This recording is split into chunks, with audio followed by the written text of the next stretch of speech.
Hey everybody, if you're sitting there and you happen to be a mid to a high handicap player looking for something really easy to hit, I've got something for you. It's called the Cobra Max. This is definitely designed for the guy looking for maximum forgiveness and ease of launch, getting the ball up in the air and getting quite a bit of distance out of it. So let's start off with a technology called Tech Flow. What the Tech Flow does, if I show you the back of that golf club, you'll immediately see that back portion is covered. Now they call that a half hollow body. In essence, the inside there is completely hollow. What that does is it allows them to save a lot of weight that they can redistribute low and away from the face, as well as around the perimeter. I mean, if I grab it there, you'll actually see how thick an outer edge this is, or how big this perimeter weighting is on this golf club. It is designed to be really forgiving. Where it does change a little bit is your 9-iron and pitching wedge moves into a full cavity. Now, here you'll see I'll be able to get my entire finger into the back of the golf club here.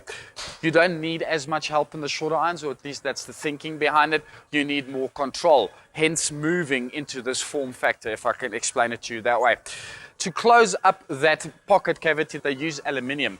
That saves them around 5.5 grams of additional discretionary weight, which they can play with to make the golf club more stable.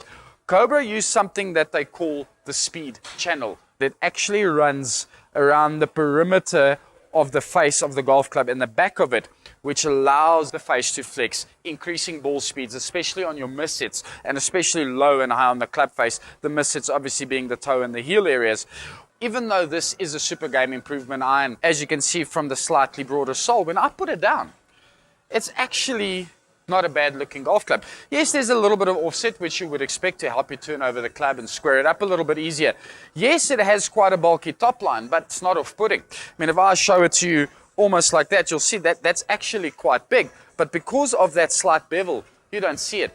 Being a game improvement iron, one would expect a slightly lighter shaft. Now, this is the Cobra Max by FST. It is a mid-weighted shaft, but it varies from 100 to 110. Meaning your longer irons, your 4, your 5 iron, it is slightly lighter, which will help you get the ball up in the air a little bit easier. Will also help you get a little bit more distance, because you should get a little bit more speed out of it. Progressively getting heavier as you move up the set to the 8, the 9 and the wedge. You want those irons to be nice and controlled flights, give you the controlled distance. A slightly heavier shaft will do that for you. Really good thinking on Cobra's behalf here.